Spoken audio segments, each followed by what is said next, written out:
campus, save money, live better. That's the quote. That's the quote. Are you ready, Lily? Yes, bud.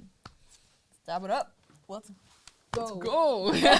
Hello, everybody, and welcome back to another episode of Chasing the Dream. I'm your host, Lily Rain Mihailovich. I'm a content creator, student. I work at a restaurant. I do a million things. And today we're featuring a guest, Rachel. This is my roommate that I met through a housing group. Rachel, introduce yourself very briefly. Hi, everybody. My name is Rachel Harriman. I have moved to San Diego 3 years ago and now work as a scientist in a fancy lab.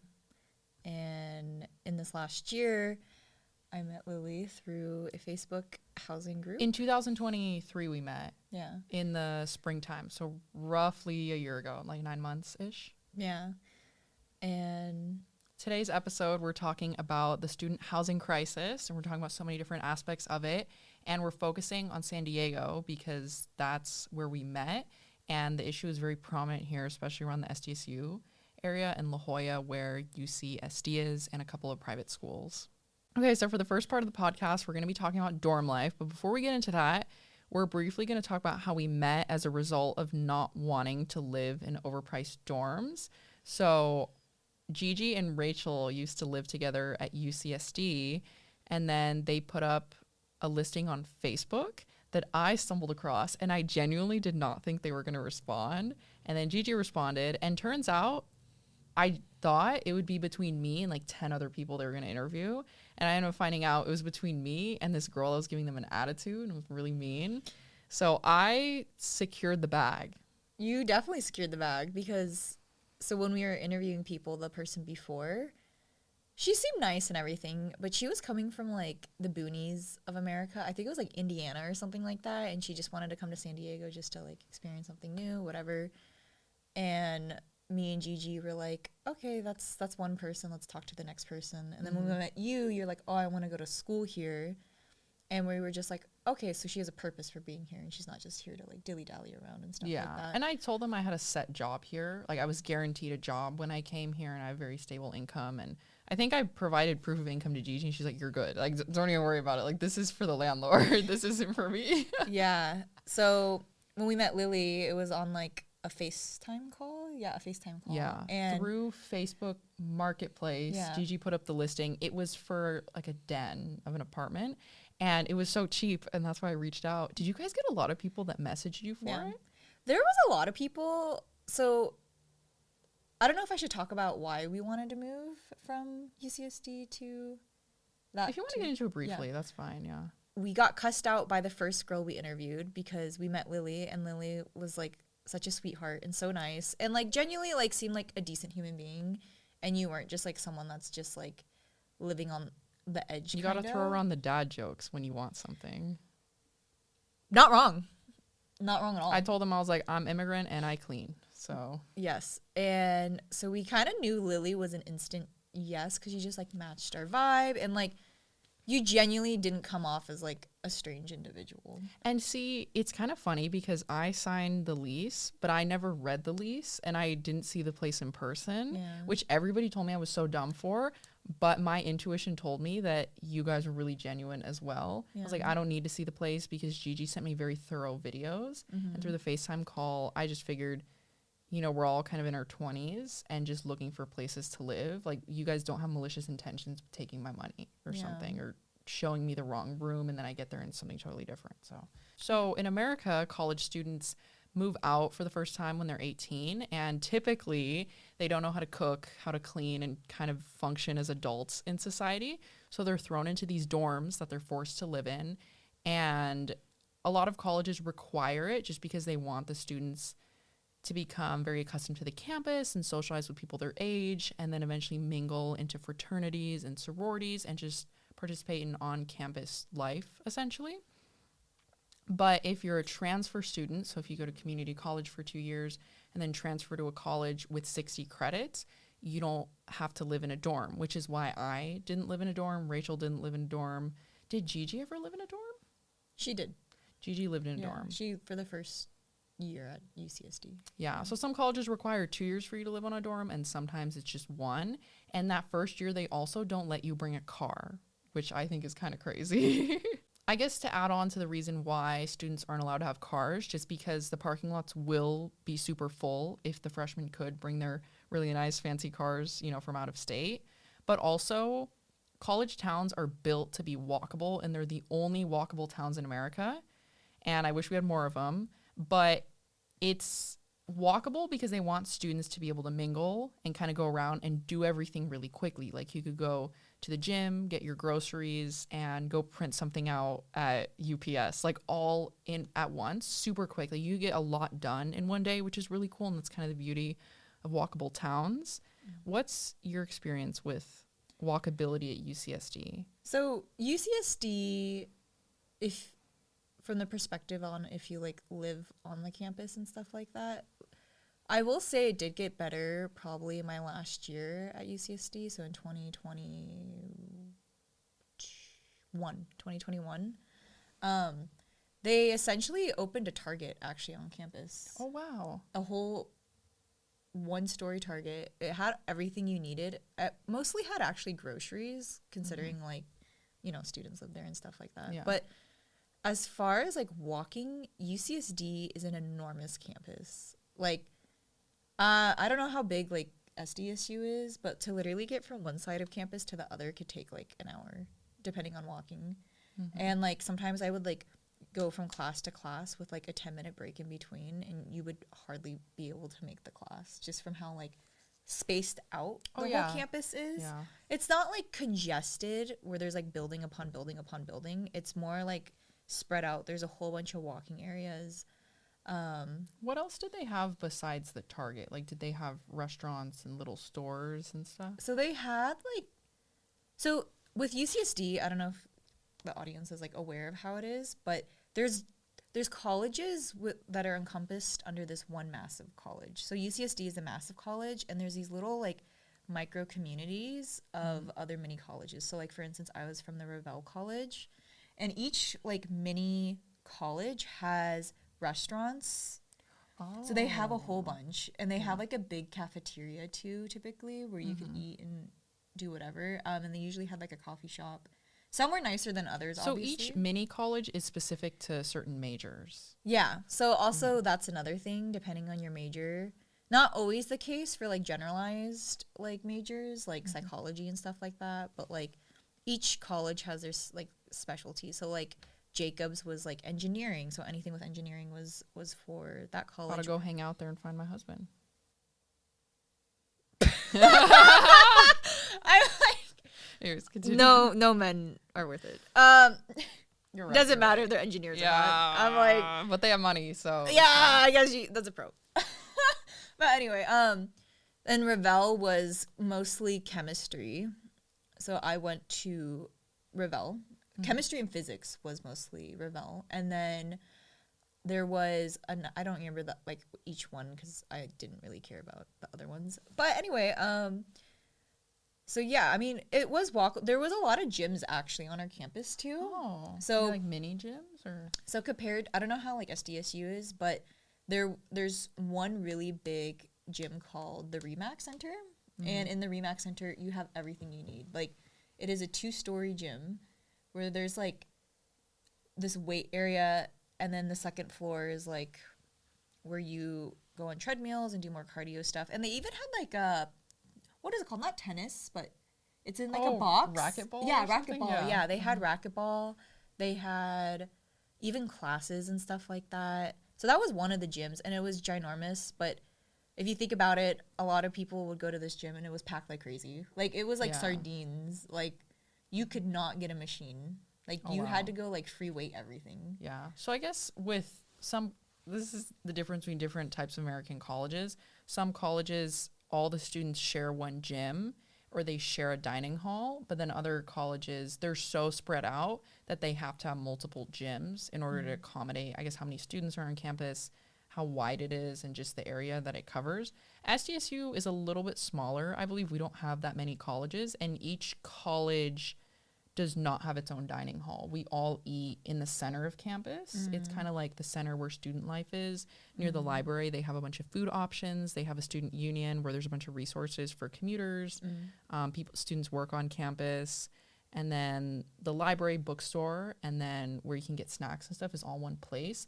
But they do have another place for snacks all the way on the other end of campus, but nothing else. It's not like they have mini gyms. But then apartment complexes or freshman dorms kind of, they have mini gyms inside there, but it's kind of what you pay for with the rent essentially.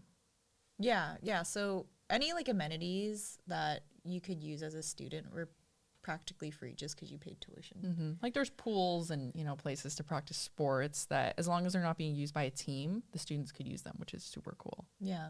That was a nice thing about UCSD was like there was access to a lot of things like if you lived on campus, but it's money. But it comes with a cost if you do decide to live on campus, which I get really jealous of the people that live on campus when I hang out on campus too much because I see how walkable and fun this place is. But what comes with such a walkable place with so much ease, I guess, and accessibility is a really fat price tag. So I'm going to put up graphics on the screen. At UCSD per academic year, which is 9 months, the cheapest residence dorm hall to live with 2 other people, so a triple, 3 people living together stacked on top of each other like sardines, is $14,000 and 160 cents. At SDSU, that same housing option is $18,469, and both of these plans do not include meal plans, which are also required. And it is so steep. This is crazy. How is it that expensive? Like if you break that down, that's almost like $1,500 to $2,000 per month to live in the same room with people. Do you know how insane that is? And it's a really small, it's the size of a living room. And then the ceiling is like kind of high. Yeah. It's a little bit higher just because it accommodates bunk beds that are slightly taller, because below the bunk beds, there will be a little desk or something. You know, I'm very grateful I never had to do like 3 people in a room. I think I'd lose my mind. So I had a friend at UCLA who transferred, and they guaranteed transfer housing if you wanted to pay for it. And she didn't mind paying for it because she didn't want to get a whole apartment in Los Angeles, which is very valid. And she went with that, but she's very introverted and she wanted to just do the cheapest option. But even with the cheapest option, you can get very unlucky with roommates, and it's so hard living stacked on top like that. I did a summer camp. I was like 14. I lived with one other person. She was this like Jesus freak, like Bible study every morning. She went to church. She was funny. But no, she was like so into it. It was kind of scary to live. Like she had a cross on the wall, and then she lived with an atheist, like out of all people. Like I would see her pray before she ate, like everything. And that's a little I lived with one other, like in one room, and even that felt really congested because you have to get accustomed to kind of watching each other change and kind of like make little meals. Like you're there almost all day with them unless they are super social, but they do eventually come back to sleep, you know? No, I when I first moved out of my house when I was 18, while I was in community college, I moved in to a double. So I was like living with someone in the same room. And I will say, like, it depends on your schedule, like how well, like, or how much time you'll spend there. How compatible you guys will be. Because, like, realistically, like, for me, I, like, worked almost full-time when I went to school, and I did classes, and then I studied on top of that, and, like, I was almost never home. Like, I kid you not, I literally would leave at, like, 8 in the morning and would be back at, like, 10, 11 at night. Yikes. So I never really got to, like, stay home and, like, get to know people because I was just always busy. No, I was the same way. Yeah. Or when you're moving in with someone, that's a really big thing to discuss is, do our schedules align? Like, do you work at night? Do you work in the morning? Are you going to be coming home drunk on the weekends and like making a ruckus all the time?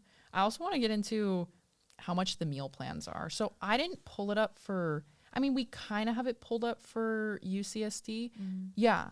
So the blue plan. So for one academic year, it's $4,100 in dining dollars and a $50 cash bonus. And that's for the very basic plan. You're probably only eating twice a day. These basic plans, you guys, they only think you're hungry twice a day. Like no snacks in between. And then, oh, you know what's so funny about that is dining halls in America, they will not let you take food from the halls. Yeah. They have like the police in there. They're like, you cannot like, take anything. They're like, you're under arrest. You cannot even bring a backpack. You're fired from this university. Can't bring a little snack bag and take carrots back. It is that extreme. It is that extreme, but also if you know how to play the game, that's true. You could get some free stuff. Yeah. Like I was thinking, like, you know, so how like these dining dollars usually work if you are getting food at a dining hall is it's kind of like buffet style. I don't know how it was like yours, but like that's how most of them are. Yeah. Yeah. So it's just like unlimited food, eat as much as you want for that like one meal. Mm-hmm. And I just can't take anything out. No. You know, reheat it later. No, I was like thinking, like my intrusive thought was like this would be really good for someone who's like bulking or something like that, like while working out, because you can eat like, or someone that's fasting, like intermittent fasting. That's actually that's a good deal. Yeah. But then at SDSU, this same meal plan for 9 months is $5,800, and essentially the SDSU breaks it down to $31.50 of allowance per day in case you go and use it at a Chipotle or a Starbucks, so you know how your funds are distributed essentially. But then I also did a calculation if, like, just for a year's worth of food, if you spend $100 a week, which I think is kind of average for like a single adult living alone who has a full keep in mind access to a full kitchen, it would be $5,200 for 365 days out of the year. And for 9 months, they're charging $4,100 at UCSD, and at SDSU they're charging $5,800 for 9 months worth of food. That is highway robbery on God. I think what's like also scary about that is the fact that like, yes, they charge you all this money, but another issue that I've seen with these meal plans, like if you don't use every dollar of this, it doesn't get like recycled over to the next period. Yeah. So it stays only for that term of the time that you're in class. So let's say at the end of the year when you like the what is it called? The school session's over? Or like when the academic year ends. When the academic year ends. There we go, thank you. The academic year ends.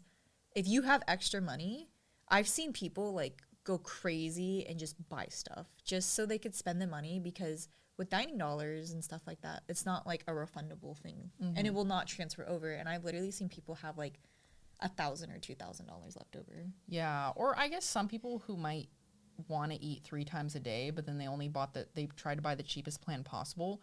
They run out of swipes, and they're kind of freaking out. Like, I spent all this money, and like I just had to pay my rent and stuff. Like, this is so expensive, you know. And I don't have access to a full kitchen, so they tend to eat out a lot, which kind of sucks. Yeah.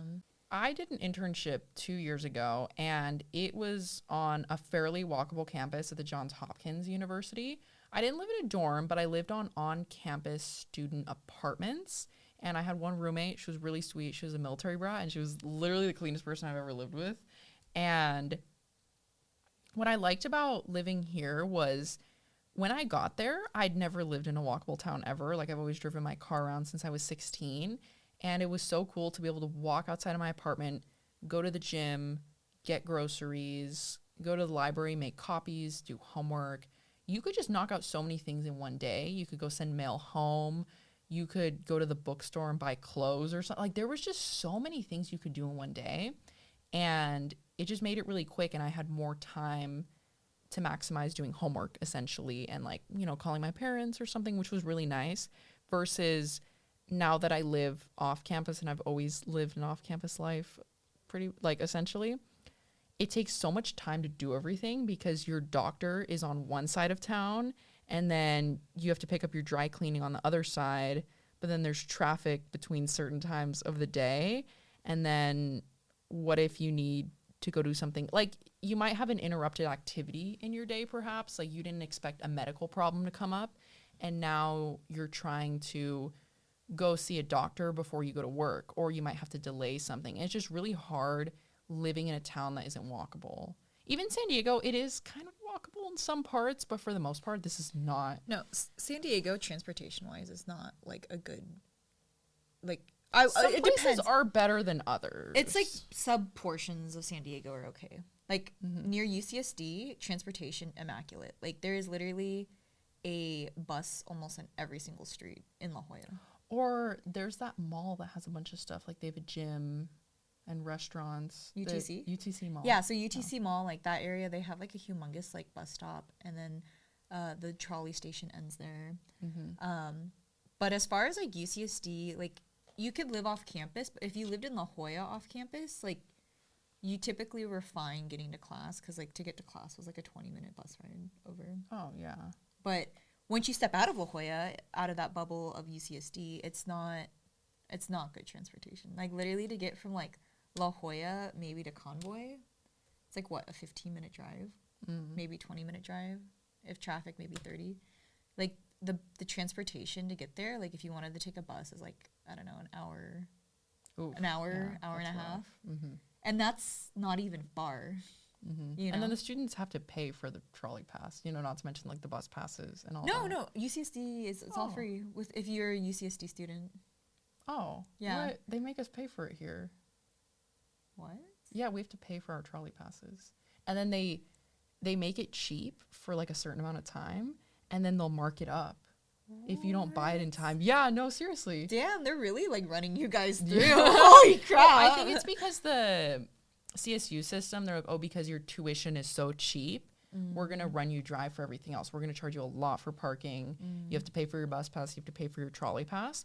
But then if you live near a trolley stop, sometimes apartment complexes that kind of go through the school and stuff and operate through certain property management companies will give you a free bus pass. You know what I mean? But you're already paying so much in rent that it's, I don't know. It kind of equates to being the same thing.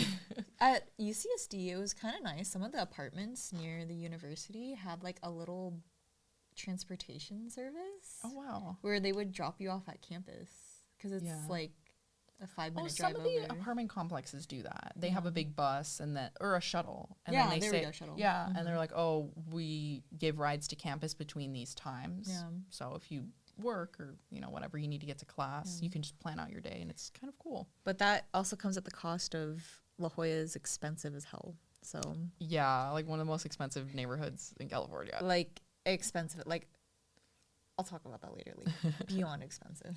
When I was first thinking about moving here, I toured this apartment complex that was off campus, but it had a shuttle that took us to San Diego State, and it was kind of sponsored by the university. Kind of like the university worked with this apartment complex because of the shuttle service that they provided to the campus. And the students could go for free, you know, like the university kind of like paid the shuttle driver or whatever. So that was kind of my incentive to live there, was it's kind of sponsored by the university. It's really close by. I don't have to use my car as much. And I found it on Facebook. These 3 girls were looking for a 4th roommate. So they had 4 at the time, but then one of the girls was moving out. So then I would have been the 4th roommate. They were really nice, but when I got there, 2 of the girls went to San Diego State, and one of them went to a community college. And I was like, this is not fair that they're letting anyone live here at this discounted rate. It was about $1,100. Every roommate paid a different price because of the size of the room. It kind of depends on if your apartment has a window or if you have no windows. It's kind of weird, you guys. It was like one room, and there was a flex wall, so you could hear your roommate. It was so dumb. Like, I don't like flex wall apartments. What the hell is a flex wall? It's like not a real wall. It's kind of like the wall doesn't go all the way to the ceiling. It's like 2 feet from the ceiling, so you could kind of hear everything that your roommate's doing. It's kind of dumb. That's stinky. But I just did not think that was fair. Yeah. You know, that anybody could apply to live there, which everyone should be allowed to apply to affordable housing. But if this is sponsored by the university, if the university has dealings with this apartment complex, it should just be for university students, because that girl going to community college is taking a place away from a San Diego State student, you know, when she could live somewhere near the community college, you know. I had no clue that this was even like a thing. Like, I didn't know that, because like at UCSD you strictly have to be a student. Like, they will verify that, check that, like 100, like they will not allow like a community college. No, we have a lot of apartment complexes around here that don't check. And I just don't think it's fair. Like, very rarely will like a community college kid live here, or maybe someone in their like late 20s who just wants cheaper rent, but I just don't think it's fair. No, it's not fair if the university is investing money into this and then it's not going to like the like, it's marketed as an apartment complex from the university. Yeah. And then they're just letting anyone come in. I did not think that was fair at all. No, because then it's like, where is the money that you're paying a lot of going to? Exactly. You know, like, because then you have to start thinking of like, is this a waste of money? Like, I've toured so many apartments. I've seen everything in San Diego. I've toured stuff in downtown, by the border, college area, Fashion Valley. I've seen everything, and I didn't enjoy how unfair some of the college housing was, for sure. Yeah. I chose to not live in college housing because I don't like the fact that they're near a lot of public transportation, just because there are a lot of sketchy people who take public transportation. Granted, during the day by the college area, it's just college students for the most part taking public transportation. Yeah. But because it is so cheap and anyone can kind of jump on, it leads to a lot of issues, especially on the red line trolley. That's what it's called in San Diego, right? Yeah, the red line trolley. Yeah. It's literally a red trolley. So for the second part of the podcast, we're going to be touching on off-campus housing, because what else would be the solution to unaffordable dorms? Living off campus, which is what a lot of kids do. So we live in an apartment complex in North Park. It's a very central part of San Diego. It has access to the 5 and like major freeways, all the trendy stuff that you see online, and it's near Balboa Park, and just everything is there. It is purely, we move there, location purpose. Yeah. But the management is not great. However, I've heard worse things and like safety issues from students that live in apartment complexes sponsored by the university, because they are near the trolley, and we don't live by the trolley. We live in a very quiet part of San Diego. Most of San Diego has planes flying over it. We don't have issues with crime. Like, people aren't really doing sketchy things around our apartment, versus my friend Lily lives at an apartment complex really close to the trolley here. Yeah, her name is also Lily. Okay. And there's a lot of people who get off the trolley, and this apartment complex is known for break-ins. Yeah. So another thing commonly associated with like university areas is break-ins. High crime rates. Because it's like supposedly an affordable neighborhood. No, a lot of students, or not students, like these university areas, the reason why there's a lot of like window break-ins and stuff like that is because a lot of students have expensive stuff. So like in La Jolla, there's like one of the most common things is window break-ins into cars, because if you see a backpack in a car, there's most likely going to be like a MacBook in there with like an iPad. Like, college students usually have computers and expensive like headphones and stuff on them. And that's one of the perks of living off campus, especially if like, not a perk, it's actually kind of sad. You're less prone to that type of crime. Yeah. Just because like, not to stereotype, but just students have more fancy gadgets than just the average Joe. Yeah, and like universities loan us things too, you know, and like we need them in order to do school. Yeah.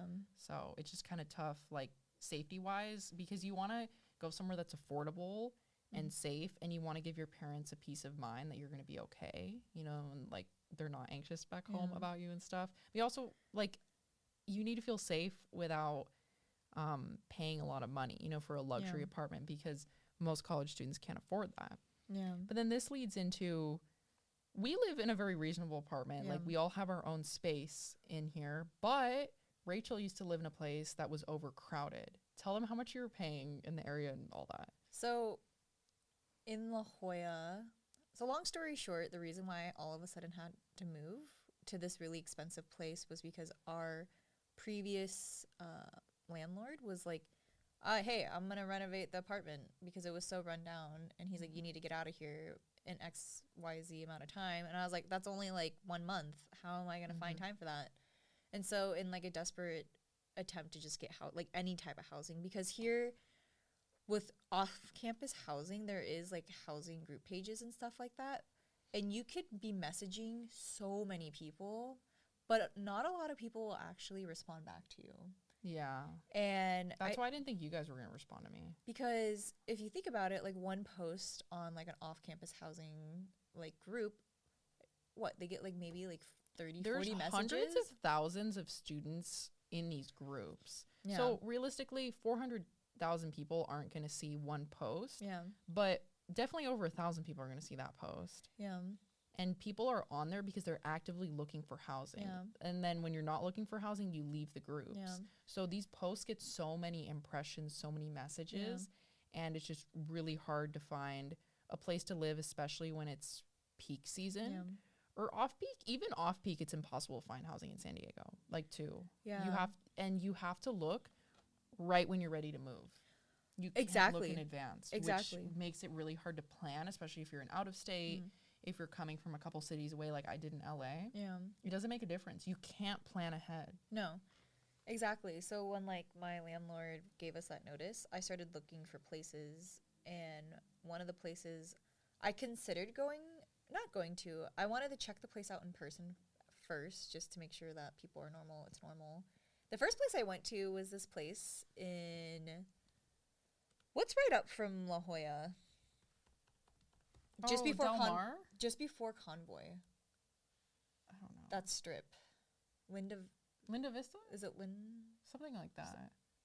I don't know. Anyway. That area above La Jolla. The area, yeah, above La Jolla. Long story short, I went there, and I didn't know how, like, bad the apartment was. Because, like, sometimes in these, like, group postings, like, they make things seem so much nicer than what they actually are. Yeah, or you have to street view things, and you have to tour a place to get an idea of how it actually is. Yeah. You know?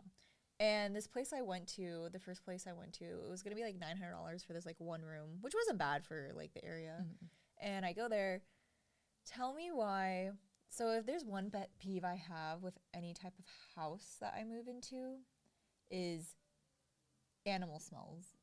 Oh. Like I am someone who cannot stand smells. Yeah. And I go into this place and it's just like, it just smells straight like urine of an animal. Because long story short, these people use like a sunroom as like a place to hold their dogs. So it smelled entirely like animals. And I was like, I'm not doing that. So then I found my last place kind of on accident. I mean, I went to go interview with them, and then that's when I met Gigi for the first time. And we all just got along.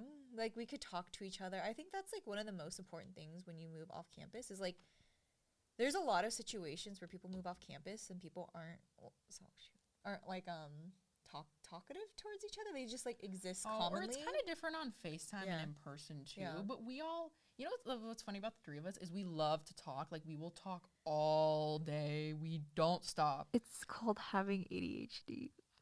Like ADHD. All of us have. But like we got along really easy. Yeah. Like we could talk forever. Yeah. But then sometimes you could talk to people on FaceTime, but then when you talk to them in person, it's really different. Yeah. You know, like some people are very comfortable on camera and stuff, and then in person there's more socially awkward. Yeah. It's just hard to find housing because you have to make an effort to meet people in person, to see the place in person. And it's hard when you're coming from out of state, you're coming from somewhere that's further, or you're just busy and you had an interrupted issue in finding like housing. You know what I mean? Like you guys were told very last minute that you need a new place to live, and you had to scramble and find a bunch of people to live together because the rent was egregious. Yeah. And then when I finally met with Gigi and was able to actually get like an offer for the place, it was, I mean, granted, it was the only place that did accept me, but now that I think about it, it was very overpriced for what we were like paying. It was $3,600 for a 2-bed, 1 bath, and the 1 bathroom was shared between 4 people. Do you know how rough that is? You guys were in prison. And we're all girls. Like, all of us. So that's hair, really bad. Hair everywhere. I feel like it's just, for college students, like, everybody should have their own bathroom. Dude. I don't think that's too much to No, ask it for. was rough. Like, when one of us got our period, everyone got their period. Like, that's really funny, actually. like, no, and, I mean, it was great. Like, the company was great there, but as far as, like, the place itself, it wasn't good. And another issue with off-campus housing that's commonly seen, so a lot of, like, university areas, the landlords, you could complain about issues and stuff like that, but if it's not an immediate issue, like, they will not attend to it. So, like, let's say... Unless it becomes a dire emergency and you go to the freaking city and report it. Yeah. So, you want to talk about overcrowded housing. My first year I ever moved out of my house, like, as soon as I was 18, I was like, freedom. I'm out. Like... taking anything she could get. Literally, I did not want to deal with the chaos of my family. So I was like, deuces, I'm out. So then I moved to this one apartment in Davis, California. It was a 4-bedroom, kind of like a townhouse. It was a really tall apartment. Mm-hmm. It wasn't a townhouse, but it was like elevated ceilings, everything super fancy in that sense. Like a mid-rise? Kind of, yeah. And between the 4 bedrooms, there was 8 girls living in this place, and it was 2 bathrooms, which wasn't horrible. So 4 people per bathroom. That's still a lot. Yeah. So imagine living with 8 girls. Do you know how rough that is? Like, not only like are we all crazy busy with college and stuff like that, but like we had one kitchen. It was not ginormous. We had to share that all throughout. Wait, 8 people shared a fridge? Yeah. You're lying. 8 people like shared a standard size fridge. A standard fridge.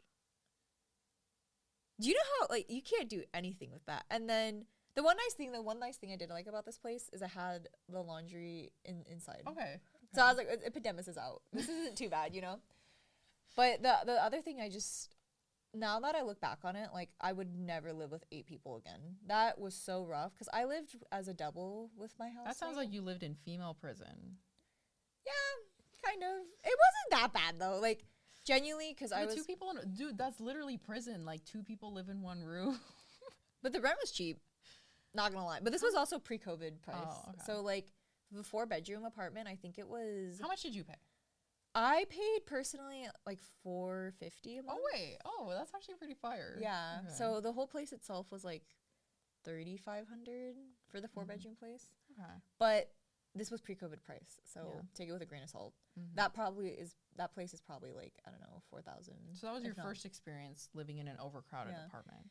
And it wasn't horrible. Like, the people were nice and stuff like that. It's just like, I think the issue becomes with like massive apartment complexes like this one was, is, I don't know, you have neighbors and they could, not that we had crazy neighbors or anything like that, but because so many people are in one place, parking was not horrible, but also not a lot of students or not a lot of the people we lived with had cars. So that made it easier. Yeah. And what else was the pain with this place? We didn't really have maintenance issues. Actually, we did have one maintenance issue one time. Then how was it resolved? One time during Christmas, because I was the only one that stayed home because I lived in Davis, but everyone else lived somewhere else. And the toilet, like, I don't know what the hell happened. Like, I spent the day with my family, and then I come back home, and this like toilet is like the water is bubbling up. That's crazy. And I was like, I haven't even been home all day. Like, what the hell? Yeah. Who did this? You know? And apparently, like, one of the pipes had burst or something like that, and I didn't know this. So that like I was like, I don't even know who to call.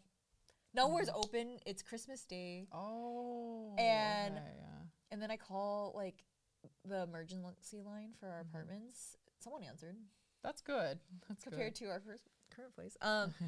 And they like fixed it the day of, but like all other issues, not really. Yeah. Another overcrowded experience I recently most had was the place we lived before our current place. 2-bedroom, 1 bath, 4 people, $3,600.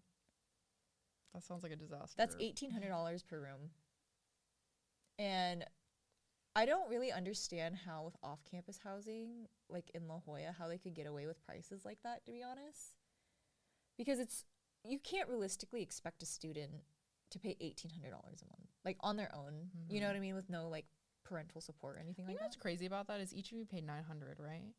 Yeah. Back in the day, like way pre-COVID, pre-recession and all that, you could get a 2-bedroom for like $850 a month. No, you literally could go to like Arkansas even right now and be paying like, I don't know, $600-700 for 1-bedroom apartment. Yeah, but I mean, even California back in the day was like less than $1,000 for a 2-bedroom, and now it's turned into you got a room with another person for $900. I just don't think that's fair. That's enough.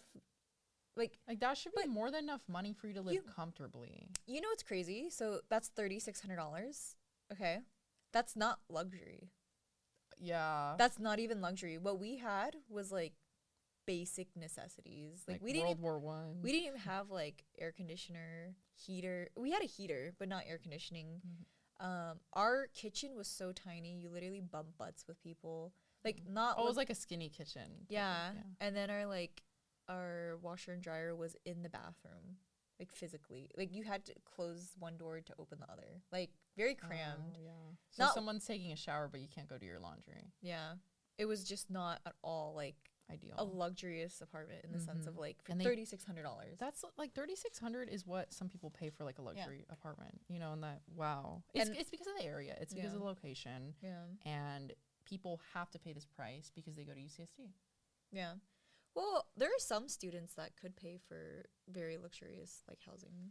Like if you know. So we are going to talk about luxury student apartments, but before that, we're going to talk about scam housing and how the reason why it's so hard to find housing is because every listing on Facebook Marketplace, on Craigslist, apartments.com, anything that is a reasonable price, like under $1,000, maybe even $1,200, $1,300, $1,400, $1,500 is a scam. Yeah. And you don't know that because you don't know until you can contact the landlord. So pretty much like, let's say you find something that's affordable for $1,000.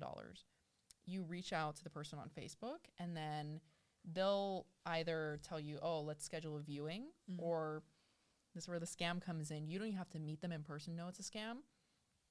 They say, oh, I need to know it. Like, I need to get your credit score through this website. But then you show them proof, like from your bank, like a FICO screenshot. Oh, my credit score is like 800. And they're like, no, I need your credit score generated through this website. And they make money through that. And it's a scam because you put in your information, you get a charge to your card to generate the credit score. So that's how you know immediately this is a scam. If they send me that link, you block them. But all the affordable posts like on these websites, they send you those links and you have to generate your credit score in order to tour it.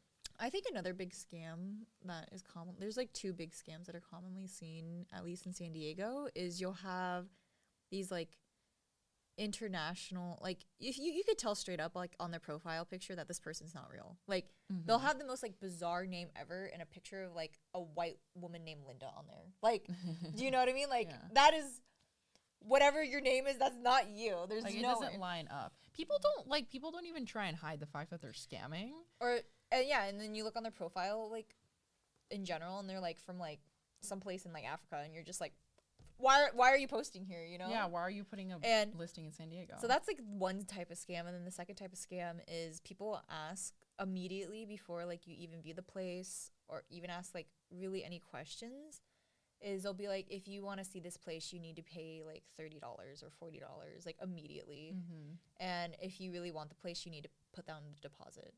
And this is before like you're even like talking over anything really. They start laying out all these rules and you're like, oh, this is a scam. Yeah. But then you're like, oh, well, why don't I go through, you know how sometimes people will have an extra room or a granny flat behind their house? It's like a family like renting out an extra room to like a college student. Like, oh, we could rent this out and get an additional $900 a month. Yeah.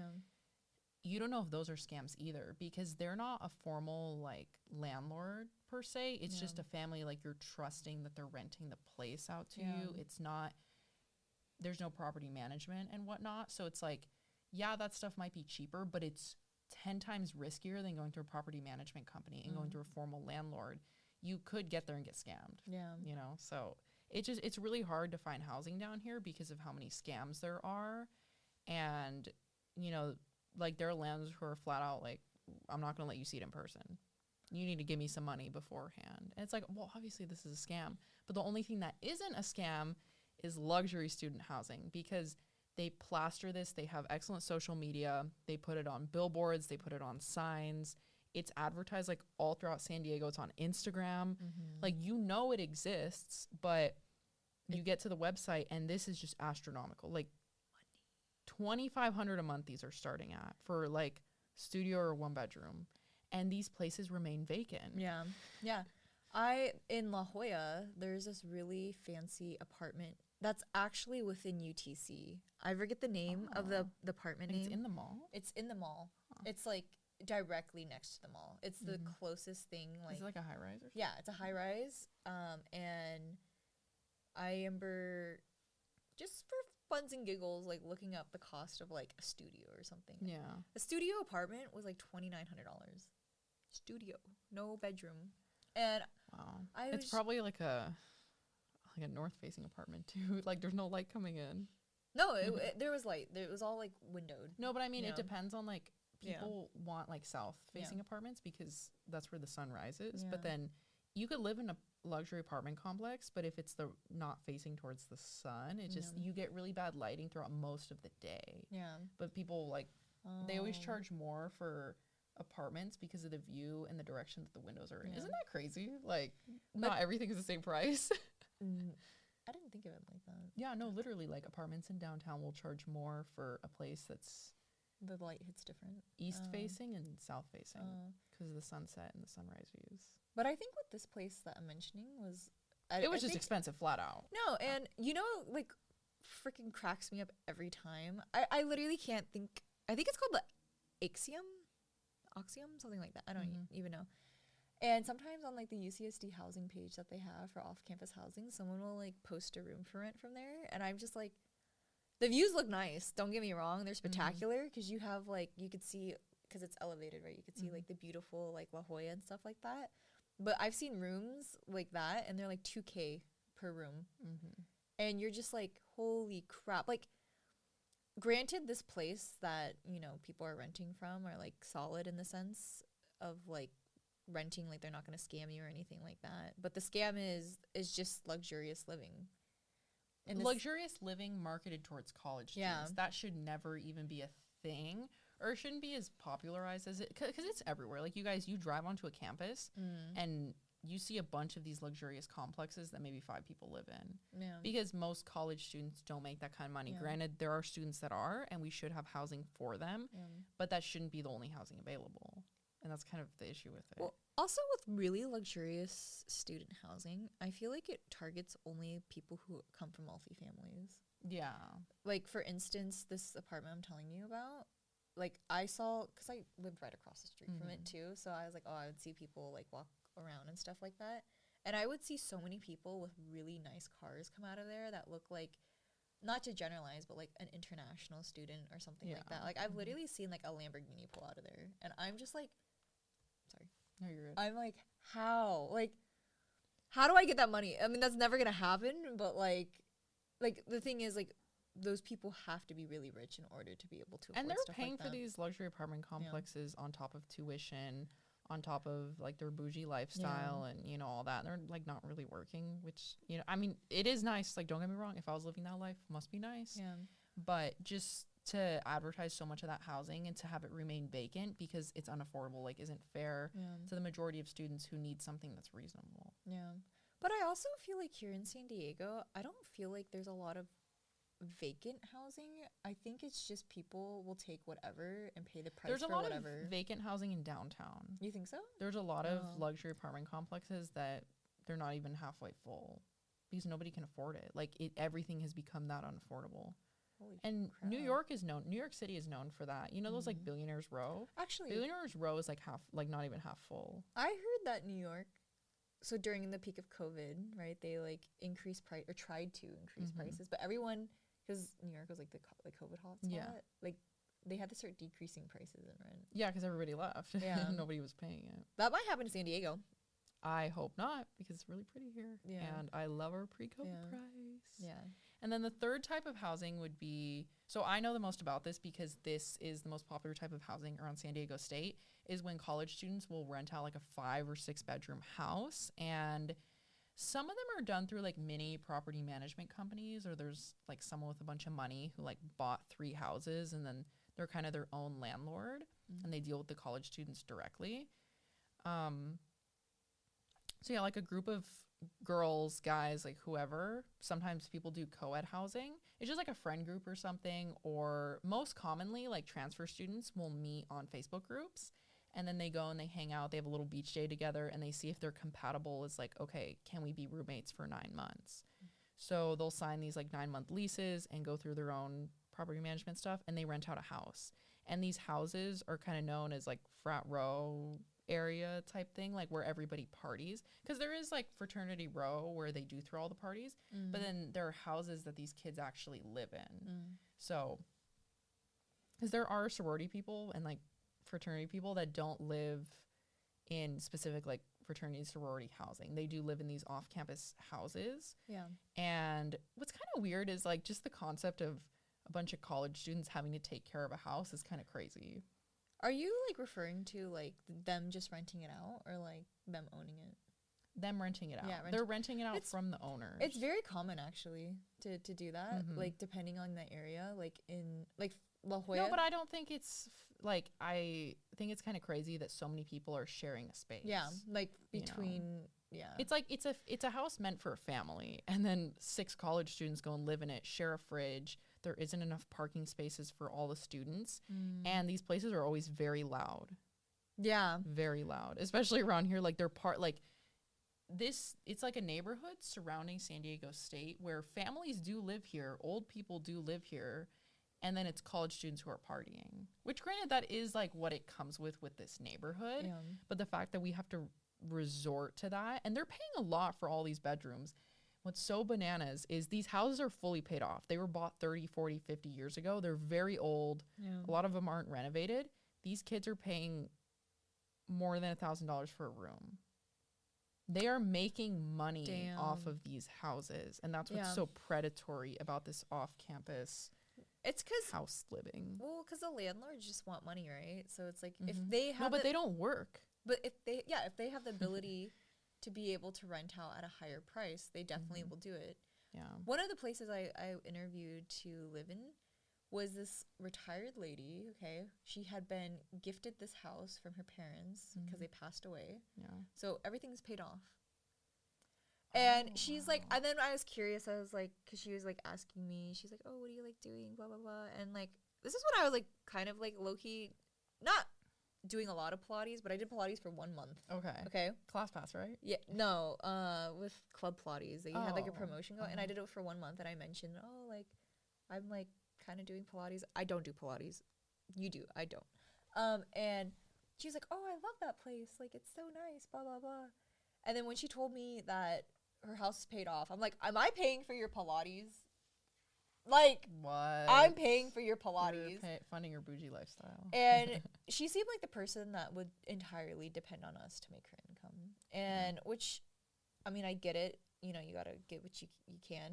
But I was just like... It's just predatory. Like, if you can charge each student $500 a month and still make money, why not just do that? Yeah. No, she was going to charge each room like $1,300. No, that's crazy. And that is like actually so unreasonable. It had carpet. It had carpet everywhere. Stop. That's gross. And it wasn't even nice carpet. It was like some dingy. Like it literally felt like an animal's hair was like rounded and not y'all in an animal shelter. And then they had like green turf in the closet, and I was like, make it make sense. For the third part of the podcast, we're going to be talking about the phenomenon of colleges admitting too many students. They're fully aware that they're doing this. They don't care, and we have to face the repercussions of their behavior, which is no bueno. Yes, it's kind of gross. It's stinky. Yeah. So what happens is, because they admit too many students, if there's no space on the campus, no space in these dorms, in these on-campus apartments, then they have to live off campus. But as a result of this, it creates safety issues for off-campus students because public transportation surrounding the university or towards some of this off-campus housing is not generally safe. And we have a news clip that I'm going to put in right now. We have new photographs of a woman accused of slashing a sleeping passenger across the chest with a knife at an MTS trolley station. We followed this earlier in the week. Police said this person accused of slashing a 21-year-old man inside an MTS trolley car near the Nobel Drive station on Sunday. Just this past Sunday, the victim taken to the hospital, expected to survive. Police say this woman, estimated to be between 25 and 35 years old with black hair. You see the pictures right there, last seen wearing a red sweater and sweatpants as well as black sneakers. Anyone with information urged to contact police or Crime Stoppers, which is offering a $1,000 reward right now. So as you guys saw, there was an incident on the last stop of the trolley in La Jolla. It's like a red line trolley that goes through San Diego. Rachel lived pretty much across the street from where this incident happened. Like directly across. Like, not even like a 2-minute And this walk. happened in supposedly like one of the safer areas of San Diego, towards this bougie neighborhood that's charging $3,600 for a 2-bedroom. Just the fact that a 21-year-old man was stabbed on the trolley, and it's safe to assume that they were a college student because of how young they were and the area that it happened in. It's not safe to take public transportation and to have to worry about that, and for the parents back home to go, oh my gosh, my kids are taking this trolley. Because with, at least like in La Jolla, a lot of the students depend on public transportation that are off campus to get to campus. Yeah. And they're not really left with other like resorts of getting to campus. Like, yeah, you could Uber, like, I don't know, Lyft, but that, costs money and stuff like that, right? That costs as much as having a car. Yeah. No, if not more. Yeah. So then students take the buses and the trolleys, and granted, I think the buses are relatively more safe, at least in La Jolla, but that's not always the case. This is just a very specific case of La Jolla. But the trolley is where issues really have started to come to be, because the trolley goes from UTC, goes actually through UCSD campus, then goes all the way to downtown. But you said, I think you were telling me it wasn't always like that. Like the trolley expanded during COVID. Yeah, so it's not that it expanded, it actually just opened during COVID, like 2021. Did it not go to La Jolla before? It wasn't even constructed. Oh yeah, I remember a couple years ago seeing people on Reddit were really mad that the trolley was coming to La Jolla because they were like, oh, it's going to bring on all this crime. And then it literally did. No, like, because the issue is like this trolley connects from downtown all the way to La Jolla. And it will literally take people from downtown, like the homeless population and or crazy people, and bring them to La Jolla. And then the issue with La Jolla is like, it's safe there relatively, right? But now we're having an influx of like violent crimes. Like I've literally seen so many times of like people on like Citizens app, which like essentially is this app that like people, what does it do? Like people regular people can report crimes before the police like essentially know that they're going on. Yeah. So the police report crimes, but then you could like witness a stabbing and then put it on the Citizen app. Yeah. And so with the Citizens app, like you'll literally, like I remember seeing constantly like at least like a couple times a week of like woman with knife walking around. Thousands of people in metropolitan cities here in America have the Citizen app, and then when an incident happens, a bunch of people are notified of that incident within the area that they're in. Yeah. And like, because the stabbing with the lady on the train, that's not like the only case of something like that happened. This is just a very recent one in that area. Like in that area, there's been so many reportings of people like walking out with like a machete or walking around with like a gun or a knife or something, and like they have some kind of something illegal with them, But they're also like, I noticed in La Jolla, there's not really a police station actually. I think I've like seen like at all. I think the only is there security near these trolleys? It's controversial. Like there is security technically, but they're not like the security that are gonna like bring out a gun and like save people. I don't see the point of security like at all if they're not armed. Even at art museums, like maybe that's a little the only security on the trolleys is the people who like check your tickets and make sure they're like valid. But that, I feel like it's just so weird how they don't check what you're carrying on. Essentially, you know what I mean? Like you could have anything in your bag. Like you have a bomb with you. Yeah. I don't like. Don't think that's scary. But I mean, I just think it's kind of scary that you could just walk onto a train or whatever with anything. Yeah. Like you could walk on with a loaded gun. Yeah. But see, that also factors into safety issues with universities too, is because universities didn't have safety precautions until all these shootings started arising. Yeah. Like at the Johns Hopkins University, where I did an internship at, they had an uptick in shootings there. So then they got security guards, quote unquote, around the campus. But these were college students with nothing on them. Like they're not armed or anything. They're just wearing a security outfit and they stand at street corners. They're like, oh, like we're making the students feel safer, but they're not. No. Which is kind of tough. No, I feel bad actually for like the students because like we're just victims. There should be some sense of safety in like when you're trying to approach this public transportation that like gets students to and from campus. Like this campus should be putting initiative towards student safety, and they're not. And then the other issue, like let's say you don't want to do public transportation, right? What do? You have a car or you obtain a car somehow. Parking permits are really expensive. And that's another way the universities gain a lot of money on top of already everything. But the issue with parking permits is like these parking lots, they'll issue out a surplus of them. So then there's not even guaranteed parking. Yeah. And then for people who commute to, the schools. You don't know if you're going to get a parking spot when you get to campus, and that's scary. No, and like, it's like, what do you do? Oh, go on the train or the trolley and, I don't know, face some craziness? It's a risk no matter what. Or do you want to drive to campus and it's like, I'm not going to class today. No, literally, like I had this lab mate of mine for this one class I was taking who would be late all the time to class because he literally would be stuck trying to find parking. Yikes. And the only free parking for UCSD is in Gliders Port, which is like a 30-minute walk. Oh my God. And it's kind of, I don't know, crappy in the sense of like both options are bad, you know what I mean? Yeah, like whether you live off campus, on campus, it's just really hard for everybody. Yeah. Okay.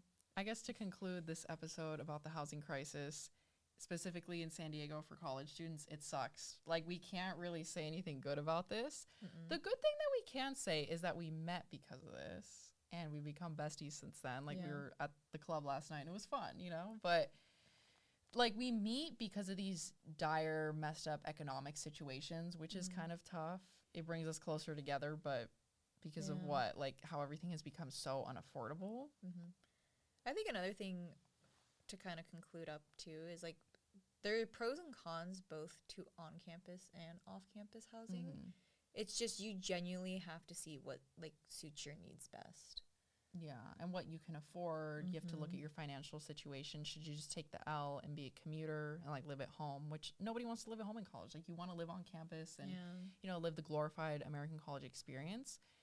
And then if you live off campus, just off campus or dorm life, it's expensive. So you definitely need at least a full-time job because of how expensive it is. Like over $2,000 a month you're paying at both these universities, not including food that is required, like these meal plans. It's just insane, like these prices, and it's just inaccessible to students. Choose your cards wisely of what option you want to do for on or off campus housing and make good decisions.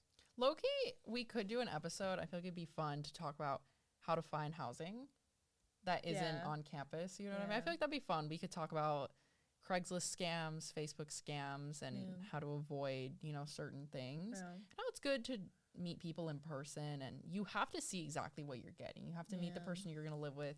You have to see the exact unit and just like safety precautions when you're looking for an apartment. If you guys want that, let me know. I feel like that'd be fun just to talk about how to move to San Diego. Even though we have a bunch of people here, it's fun and it's like the best place to be in your 20s. But I hope you guys enjoyed this episode. We have our amazing guest star, Rachel. We're both tired from going out last night, but we got it together. We went to the gym. We ate healthy today, and we had a lot of fun filming this episode and just ranting about the housing crisis, because we literally will spiral and talk about this for hours at night. Yeah. And then for the longest time, I was like, dude, let's just do a podcast episode about this because we talk about this for hours. I feel like so many other people can relate to this. And this is very common, these issues that we've explained today. This is universal. It's universal. It's not just like California or San Diego based. You will find this almost everywhere. You know what's funny? You'll go out to the bar with like people your age and stuff, or you meet people that are your age, and then the big question is like, oh, where do you live? How much do you pay? You know what I mean? Yeah. Like, we're just so nosy. Like, how'd you find your place? Oh, I found it on Facebook. Like, I got lucky, or you know what? It's just kind of like last we're night. We're always talking about this. Like, oh, like what part of San Diego did you end up in? Because like San Diego here, it has like one of the biggest like housing crises actually. Yeah. Compared to like other places. So it's kind of a bonding moment between all of us, and it's not a sleigh, but we make it a sleigh. We go through despair together, and we bond through that. Yes. All right. See you guys next time. Bye.